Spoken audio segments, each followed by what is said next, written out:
Hi guys, welcome to How to Solutions YouTube channel. In today's video, I'm going to show you how you can fix TikTok playlist feature not showing up. Before getting into this video, must subscribe to our YouTube channel and click on the bell icon. So the first step you need to do is to open TikTok, and then you need to click on profile in the right bottom corner and click on three bars in the top right and click on settings and privacy.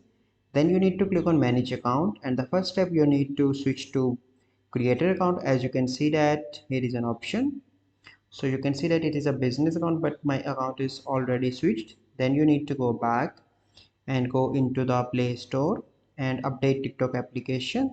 And after that, you need to go into the settings and go into the app management and go into the app list and search for the TikTok and clear. You first need to clear cache, and after that you need to clear storage.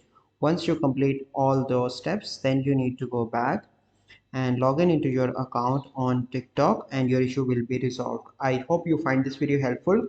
If you find this video helpful, must like this video, subscribe to our YouTube channel for future videos. We'll see you in the next video. Thank you. Have a good day.